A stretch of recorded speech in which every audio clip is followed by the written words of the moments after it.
Welcome, brave souls, to Fear File Chronicles, your one-way ticket to spine-chilling stories and terrifying tales. Tonight, we'll be diving into the darkest corners of the human mind with the story, When God Blinks, penned by the twisted mind of Charmingly Shallow.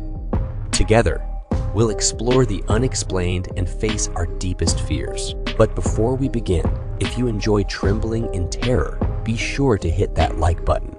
Share this video with your fellow fear fanatics and subscribe to our channel. Don't forget to click the bell notification so you never miss an eerie episode. Your support truly means the world to us. So feel free to leave a comment below to join the Fear File Chronicles community. Now, without further ado, let's unravel the mysteries of the unknown together as we delve into tonight's fear-inducing story, When God Blinks. Dim the lights and prepare yourself for a chilling journey into the Fear File Chronicles. There was no sudden jolt, no collapsing into unconsciousness, no transition into utter darkness and back again. Nothing. For everyone, time had appeared to pass as normal, 1 second moving uneventfully into the next. Birds flew, people talked, the wind and the rain blew and fell respectively. Nothing had occurred to indicate that anything untoward or unexpected had happened to the inhabitants of the earth. Only those who looked beyond our planet and its ring of constantly chattering satellites now found that the rest of the universe told a different story. NASA and related space agencies noticed first. Signals to ongoing missions beyond those in orbit around the Earth were all off by almost 30 minutes. Frantic investigation revealed that the same time discrepancy was occurring for all incoming signals. Naturally, they came to the conclusion that the problem must therefore lay not with these external elements, but with the computers on Earth. But this led to a bigger question. One computer glitch was possible, but all of the various space agencies' computers across the globe showing the same failure at exactly the same time? Naturally, a virus or a sophisticated global hacking attack was the next obvious answer. An international team to investigate such a large, well-coordinated cyber attack was being discussed when the first calls of alarm came in from confused and concerned astronomers, and the true significance of what had actually happened became known. Using data retrieved from telescopic arrays at Jodrell Bank, Palo Alto, Mount Pleasant, and others across the world, confirmed against existing stellar records and computational models of the local galaxy and beyond, it became apparent that for 27 minutes and 54 seconds, the Earth had somehow been out of sync with the rest of known time and space. In essence, the world as we knew it had winked out of existence during this period, and then returned as if nothing had happened. For all intents and purposes, during that short window of time, we had ceased to be. The international investigation team was repurposed, a blank check written, giving it its pick of resources and the best minds in their fields, all to investigate this one event and all sworn to the utmost secrecy. None of them needed to be told the panic that would ensue if this information became public before a suitable and hopefully reassuring reason could be given for the event. Those that couldn't keep silent were quickly and quietly silenced themselves. Despite the various project names assigned to the sub-teams, those involved began referring to the event in a half-joking manner as the day God blinked. In casual conversation between project members, this was eventually shortened, even further, to just the blink. After 6 rings, Ben finally answered the door. Mark, what are you doing here? You invited me, remember? Did I? How odd. Well, I probably had a reason at the time. It's still good to see you anyway. Come on in. I'd known Ben since childhood. We attended the same schools for a while before his crazily high IQ led him onto a fast track of higher education and beyond. We kept in touch, though. His parents were sensible enough to realize he needed some grounding in the real world and encouraged our friendship with the usual sleepovers and camping trips. Their smarts lay in forcing Ben not to let his social skills atrophy completely like a lot of very intelligent kids were wont to do. As a result, whilst he was frequently sidetracked and forgetful, he still functioned in normal society with a degree of success. After our respective schooling had finished, we both moved into the IT industry, although at vastly different levels. For myself, I now worked in tech support, mostly maintaining insurance systems for a range of small independent companies. Boring, but it paid well and allowed me to travel. He, on the other hand, was self-employed and preferred working from his apartment of solitude, as he called it. Referring to himself as a consulting technician, he'd gotten the idea from watching reruns of Sherlock. His work was a lot more varied and advanced. And whilst he never openly admitted to hacking, he certainly had enough technical knowledge and experience to have been employed in the past by such names as Google, Microsoft, and IBM when they needed someone to test the all-new, unshakable security they'd just put in place, or track down those that had subsequently been able to breach their all-new, unshakable security. He preferred the latter work, he told me. It added the thrill of the chase, plus it usually paid better. What was less well known was the work he occasionally did, off the books for such groups as the Department of Defense and the NSA. He admitted his working for them was twofold. 1, they wanted his expertise and brilliance. And 2, it allowed them to keep tabs on his expertise and brilliance. He didn't mind this, as he explained once. Well, it keeps them happy knowing where I am and what I'm doing, or at least what they think I'm doing. And then he'd grin and pass me the latest decoded email he'd intercepted. He didn't do anything with the stuff he found. He just enjoyed the challenge. To be completely honest, sometimes it was hard to pin down just who Ben was and what his motivations were from one moment to the next. I'd just grown up accepting him and his eccentricities, quickly coming to the conclusion his life was a complex pattern of impulses and ideas, woven together from threads that were as much madness as genius. There was his belief that every time someone said abracadabra, an angel lost its wings, or that the common cold existed as a vast hive mentality that avoided detection by its elements, constantly hopping from body to body. Mad, crazy shit like that. Half the time I thought he was joking. For the rest, I just hoped he had enough common sense to rein it in when in public. Then there were the times he did and said things that ended up on the opposite end of that, when what he said made absolute unnerving sense. On those occasions, he spoke with a lucidity that seemed to cut through all the crap humankind had built around its certainties and beliefs, as if he'd touched on some universal truth we should all by rights know. All I could do at those times was marvel at how someone with such a kaleidoscope for a brain, entertaining such a maelstrom of contradictory thoughts constantly, could suddenly bring all those elements together to produce those single, blindingly white lights of truth. Then he'd suddenly go off on a tangent, accusing his neighbors of being CIA agents trialing neurotoxins on the local cats, and we'd be back to normal. Still, I came at his summons. Despite the crazed theories and odd habits, it was definitely the most entertaining conversation around. Plus, his library of illegally downloaded films was truly a wonder to behold. That, and he was my friend. It was during a piece of work for NASA, idling through their secure systems, looking for proof of Area 51 during his off time, that led him to first discover and then piece together all the facts concerning March 25th, and the blink found by the international team so far. Being his only close friend, he decided to fill me in on this ongoing conspiracy, mainly so he could show off his talents once more, hence the invitation. As he spoke, he appeared completely oblivious to how my face was gradually growing more and more incredulous. He described what the world's space agencies and astronomers had discovered, and how a secret scientific think tank was now investigating what had happened. Physicists, quantum theorists, mathematicians, the whole spectrum of sciences, all focused on this one problem and the questions associated with it.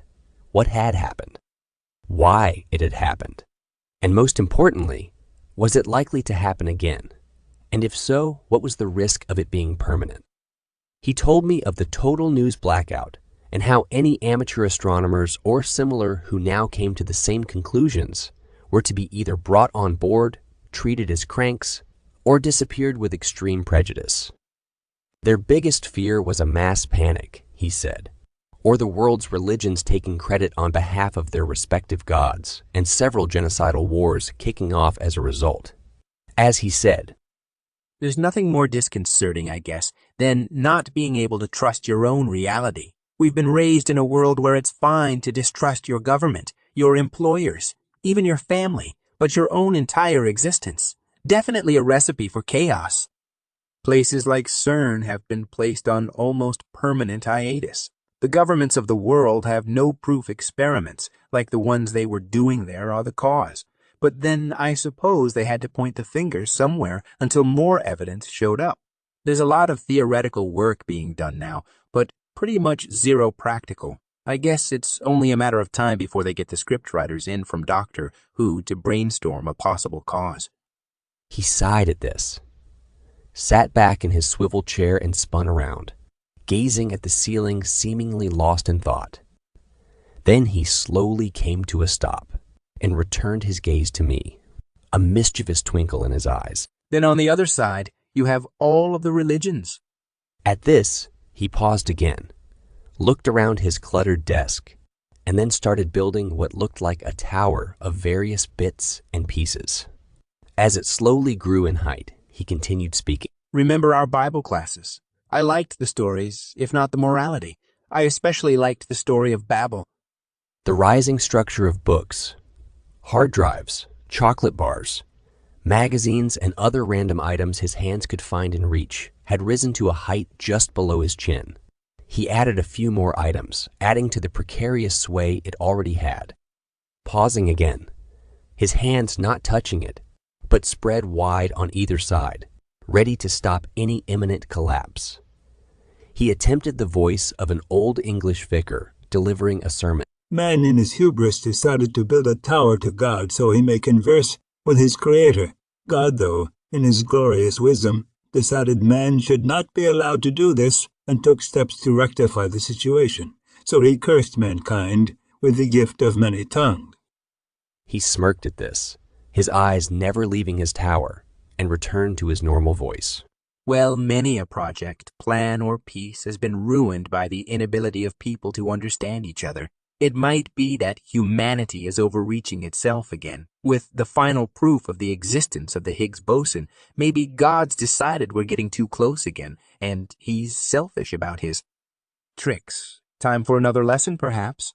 At this, he slowly closed his hands into fists on either side of the precarious edifice he had created. Then, with a single finger, gingerly pushed it near the top. With a crash, his metaphorical tower scattered across the table and the floor. He waited until the sound of the books and rubbish falling had died away before speaking again, this time in a thoughtful voice. "Maybe the blink, as they call it, was God giving us a heads up, a warning to stop encroaching on his intellectual property, else risk the consequences." Then he grinned, his tried and true atheism once more reasserting itself. "Personally, looking at all the facts so far accumulated, I believe the answer lies even further afield," he said, a knowing smile on his face. I took a comfort break at this point, shaking my head at this new conspiracy theory. When I got back, he'd moved on already, his head now buried in the side of a PC tower case now perched on a different desk he reserved for mechanical endeavors. It was quiet for a while, broken only by his humming as he fiddled inside the case, whilst I looked for somewhere reasonably clean to sit. Then, abruptly, he spoke again, his voice oddly masked by the case. "As I was saying, I believe the answers they seek lie further afield. I have statistical proof, in fact." Statistics. You. He'd often laughed at statistics in the past and blamed them for 63.75% of the world's ills. In his mad pedantry, he had indeed worked out a formula that he said proved this figure. That being said, he told me once he could destroy the world with a single spreadsheet, and in my more fatalistic moments, I honestly believed him. I accept statistics in all their perceived infallibility are the most fallible things in the world. He mumbled from inside the case, reaching aimlessly for a screwdriver on the desk next to him with a hand-colored orange and black from a mix of grease and Cheetos. Take a work of fiction and add numbers to it, and suddenly it becomes non-fiction. Add a pie chart and a graph, and it becomes an inviolate truth. Bollocks, said I, only half listening as I lounged on a large dirty beanbag, littered with wrappers and the odd wire. He then retracted his head from the case, looked me in the eyes, and said with a devilish glint in his own, Pass it to the right people in the right places at the right time, and it becomes law. I replied, deciding not to entertain his paranoid fantasies further in favor of a magazine I'd just found on the floor amongst all the other junk, haphazardly discarded as part of his less than ordered, less than sanitary lifestyle. He grunted at my lack of enthusiasm for continuing one of his favorite topics and buried his head back in the tower case once more before continuing anyway. However, in those cases, I am referring to your basic biased statistics. Marketing, pressure group, political, that kind of unreliable crap. Now, pattern recognition, that element within the field of otherwise exploitable statistics that I do have time for. Extracting his head again, he looked around the desk the case was on, shifting papers this way and that as he continued, partially lost in thought. You've heard of SETI, of course. Hold on. If we're heading into alien territory, you can kiss my ass right here and now. He fixed me with a glare, and I threw my hands up in the air in resignation, muttering, I'm sorry. Please continue. Oh, knowledgeable one. Thank you. SETI, the search for extraterrestrial life, one of their jobs being the analysis of signals bouncing in and around our local galaxy. Of which they have never found any conclusive proof of intelligent life, I reminded him pointedly. He ignored me. What if the patterns they've been looking for are wrong? What if you could analyze these seemingly random signals another way? What if there is a pattern, but it's spread over a longer period, so you don't even see it as a pattern? Triumphantly, his hand came out of a pile of books, clutching a pad of post. It notes, scattering the books across the desk in doing so. Fishing a pen from his trouser pocket, I saw him scribble "to do" on the top note and slap it on the side of the tower's case, before turning around to face me with an excited grin on his face. Have you been watching the Discovery Channel again? Is there a UFO special on this week? I asked pointedly. He looked at me indignantly, though I noticed he quickly closed a TV guide that had been open on his desk amongst the mess. What if I told you I had written my own pattern recognition algorithm? What if I told you that I had found a message in those signals? Bullshit, I said quietly, suddenly less sure of myself, now more than a little shaken by what this meant if he had indeed succeeded in discovering a message from an alien race. Well, it wasn't easy. He continued, feigning an air of false modesty. And I do have the NSA to thank. Although if they discover I've been running this algorithm in the background on their decryption supercomputer, then I may have to leave abruptly or apologize. You never can tell what mood they'll be in one day to the next. Ben, what about the message? I said firmly, cutting him short, standing to face him. Oh, that. He went quiet, looking around evasively. My doubts quickly returned. What was the message, Ben? Well, it was short, and it is really rather impressive decoding anything like this, obviously. Ben, he paused, and then said abjectly, Hello, are you content?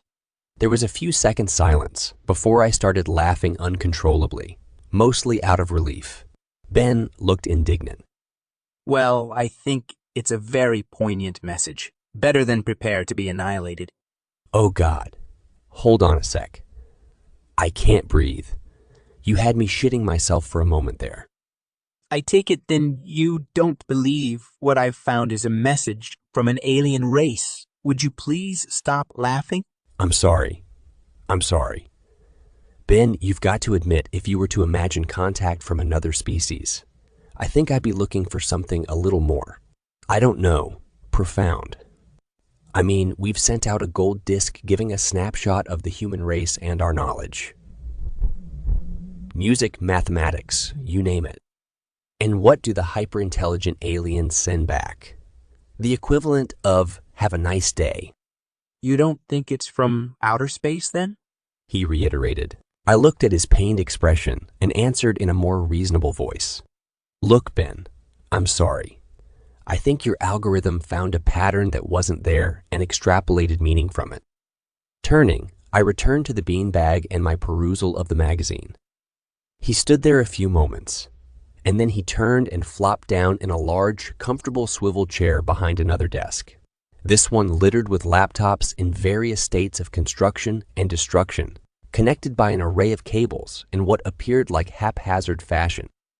Pressing the on switches of 3 of them, his face was illuminated in the telltale glow of their screens, his focus flitting between the screens and his fingers dancing across the keyboard in front of him. He had nevertheless decided to continue and began outlining his newest theory. I disagree. I'll go even further and state that this is an alien species with an interest in the human race, a species directly involved in the evolution of mankind. Here we go. Are we really back on the engineer's theory once more? Has Ridley Scott been sending you secret messages in his films again? I muttered, not looking up from the page I was now reading. He ignored this and continued. Think about it.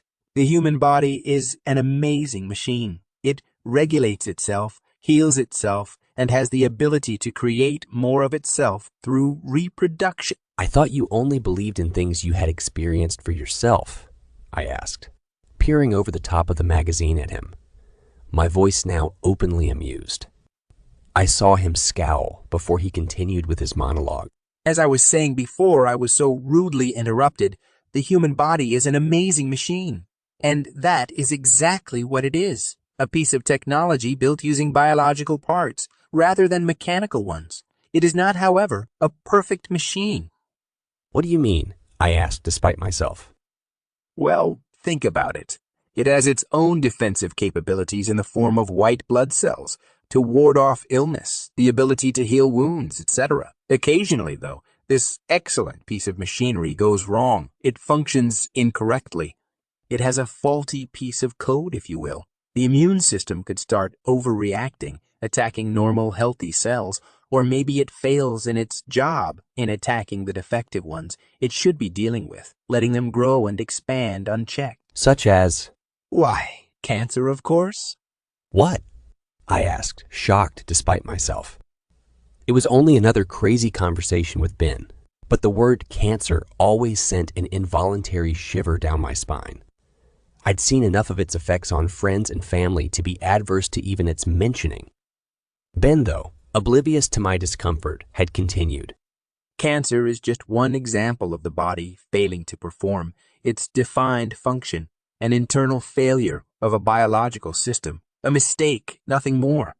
We have, in essence, a design flaw, and if our God or gods are supposedly infallible, then logic dictates we were not built by a benign, omnipotent being, but rather are constructs of more fallible ones. Action should have been taken to rectify these errors, to complain, if you will. Despite myself, I took another look over the magazine at him, nervous now for a reason I couldn't quite put my finger on. What did you do? Why, I sent a message back telling them this, of course.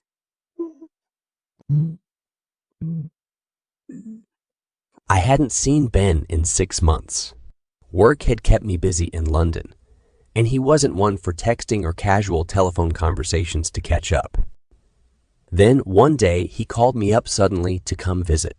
By this time, snippets of information about the blink had begun to leak out onto the internet, on even some of the more respected sites and journals. Most normal people saw it as just another mad conspiracy theory.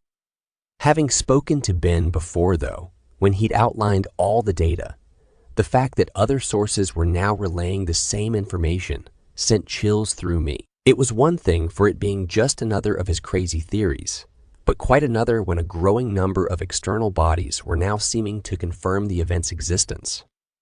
This time when I rang his doorbell, he answered on the first ring, but I wasn't ready for the sight when he opened the door.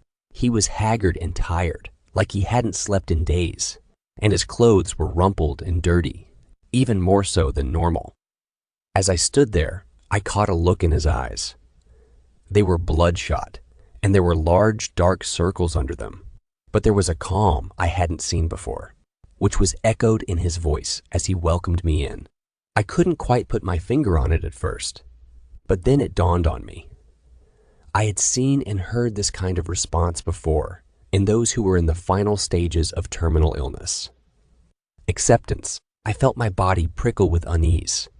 That chill that ripples across your skin when you stop thinking in the past or the future, and all your attention is suddenly focused on the now, because you know the world you're used to is about to change in some fundamental way. I paused in the doorway and looked him in the eyes. Then, without thinking, I drew him into a massive bear hug. Ben had never been one for physical contact in all the time I'd known him, but he accepted the hug without question, and I felt some of the tension release from him. We parted after a short while, and I asked him sincerely, "Are you okay? Nothing wrong with you?" No, nothing physically at least. Good, because you look like shit. He laughed weakly at that and then quieted. We stood there silently for a few moments, before the thought that had been nagging at my mind since he'd invited me forced itself out. I've noticed on the web, there's been a lot of noise about this blinks thing you mentioned last time. I was wondering, did you get an answer? He smiled weakly, ignoring my question, inviting me in and simply pointing me to the large beanbag for me to sit, as I had done so many times before. If anything, his apartment was even messier than the last time, but somehow, the impression of organized chaos was gone. This was just mess that had been left to accumulate, like the owner no longer cared. As I sat down, he went over to a desk and fiddled with a laptop, moved some random items on the desk, almost like he was stalling. Then turning to face me, resting himself against the desk, he asked me in a vague voice, Do you remember what I was talking about the last time you visited? "You mean the alien thing?" I answered, trying to make my voice sound light, the smirk on my face forced and obviously fake. I'd given in to his suspicions and he knew it. Before he would have rubbed this fact in my face, but today he didn't. Such things didn't seem to matter to him anymore, which made my voiceless fears even greater. Not just humanity, but all life on Earth has been engineered. An external source created it and maintained it. It is my belief. At this, he laughed, a dry, mocking laugh at his use of a word he had previously despised. It is my belief now that the Earth has experienced various stages of life. There have probably been several of these stages, back from when Earth was first formed, up to and including today. Of these earlier reversions, we have no substantial evidence of. The last one before us, though, we do have several indicators lying around. He left it hanging, waiting for my mind to catch up. It didn't take long, although I was surprised at how easily I was accepting what was possibly another one of his eccentric theories. "You mean the dinosaurs, don't you?" I said quietly, his restraint somehow infecting me as well now. A small smile arranged itself on his lips again, though the sadness never left his eyes. Indeed, those big stumbling sods before us. For the sake of clarity, I've classed them as version 5.0 of life on Earth. We are version 6.0. I now have reason to believe. "What about your message? Did you get an answer?" I asked again, a bit more impatiently. Not just my message. The Earth's been sending radio signals and more out for quite a few years now. If we can find their signals, as I've proven, they can certainly pick up ours, even the unintended ones. "What are you trying to say, Ben?" That they got our messages and they took action. I tried to swallow now in a dry throat. "What action?" You work in technical support. What is usually your first recommendation when something stops working correctly? "I don't know. Usually turning it off and back on again does the trick in the majority of cases." At this, my voice trailed off as I realized what he was implying. what this said about March 25th and the lost 27 minutes and 54 seconds.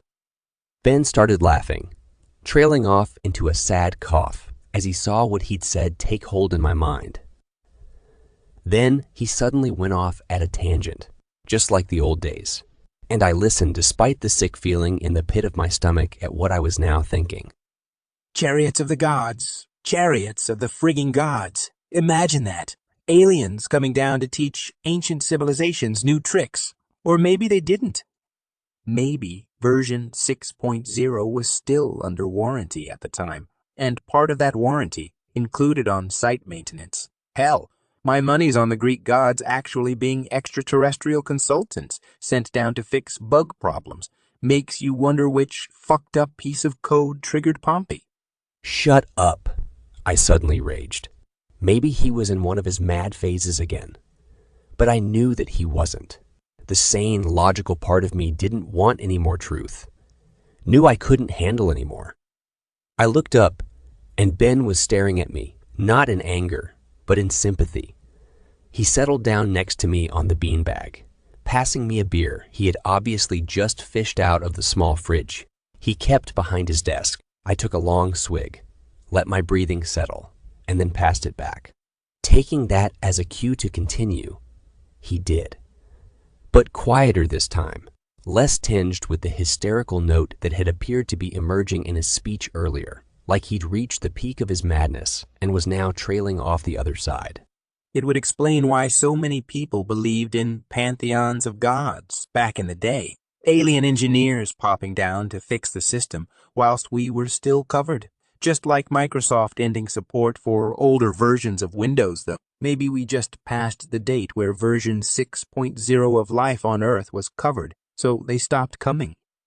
He took a swig and passed it back, his voice now wistful, his eyes unfocused, trying to look across the unfathomable void to where he imagined our progenitors resided. And now, in this age of radio and microwave signals, the people of Earth are finally sending messages and emails that can be picked up by their gods, bemoaning this and that failure with their bodies, their families, and the world around them, demanding answers, and these messages tumble out across the ether of space, picked up by some backwater tech support desk in some forgotten nebula. The number of messages reaches a critical mass, a statistical point where action must be taken, and some alien equivalent of a high school dropout named Gary checks a scrap of paper on his desk for the instructions to an age-old piece of software. He downed the rest of his beer, and then turns it off and on again. Silence reigned for a few minutes, during which he stood up and made another trip to the fridge, this time bringing back several more bottles. He settled back down on the beanbag and passed me one before he spoke again. I got a message back, you know, he said simply. I looked at him incredulously and then demanded, Jesus, Ben, what did it say? His eyes were dark, pausing a long while before reaching into his back pocket and slowly unfolding a piece of paper, mumbling something about decryption software, language analysis, and word auto-formatting before passing it to me. It read, Dear Earth, thank you for replying in regard our recent query as to your ongoing happiness with your software. We passed on your multiple concerns to the relevant technical support help desk. Unfortunately, ongoing support for your current version of life, 6.0, has ended. The initial reboot of your hardware, software attempted previously, appears to have not resolved your issue. Therefore, we will be refreshing your system to previous stable release life, 5.3. Your contract does not include backup or restoration of existing data, so all current data will be wiped post-version Life 5.3. Thank you for using Life, and please contact us if further issues occur. Best regards. Refresh was all I could mutter, confusion and dread dulling my senses. Using the version numbering as a guide, my guess is that would be resetting the Earth back to the late Jurassic period, he murmured thoughtfully, taking another swig of beer. I sent a message back, of course, asking them not to do anything. I even couched it in the proper terms. We have decided to continue with our current installation. Please do not reboot nor refresh the system. Please ignore all other bug reports, unless forwarded by me, Ben Glover, sysadmin of Earth. Hopefully they got it in time. Bug reports? Prayers. Oh. Then I looked at him again, the look of disbelief obvious in my eyes. Sys-admin of Earth? He didn't meet my gaze, but rather sheepishly kept his eyes locked to his beer bottle. Well, I had to sound like I was in charge, didn't I? Do you think they got your message? I asked, hopefully, after a pause. I honestly don't know. We can hope, though. By my calculations, we'll know in the next couple of hours or so. It's why I invited you over, I guess, so we can watch the end together. Then again, we might just wink out of existence. His voice trailed off. Silence reigned again, broken only by our occasional sips. There wasn't, in all truth, very much else to say. After a while, he finished his beer, rested it gently down next to him, and then yawned expansively, leaning back on the beanbag with his hands clasped behind his head, and said matter-of-factly, Well, to be perfectly honest, I don't think the dinosaurs were given a fair enough crack of the whip the first time around. Only right they should be given another go. I turned in disbelief to argue with him at this irresponsible attitude, and then saw the barely suppressed laughter in his eyes. When all was said and done, what was there left to do but wait and see what happened, and laugh at the absurdity of it all? He started, and I joined in, till the tears were rolling down our cheeks. And there we sat, laughing and drinking beer until our world ended. Maybe. Well, my friends, we've reached the end of tonight's chilling tale, When God Blinks, by the talented Charmingly Shallow. I hope you've enjoyed our descent into darkness, and that you'll carry a piece of the Fear File Chronicles with you as you drift into uneasy dreams. If our story left you shivering and shaking, don't forget to like this video, share it with others who crave a good scare, and subscribe to the Fear File Chronicles for more haunting horrors. Remember to hit the bell notification so you're always among the first to know when a new nightmare awaits. As always, we appreciate your support and would love to hear your thoughts in the comments below. Sharing your fears and frights with us truly means a lot, so don't be shy to engage with our sinister community. Until next time, remember to embrace the darkness, for it is within the shadows that our most terrifying stories are born. Good night, and stay scared.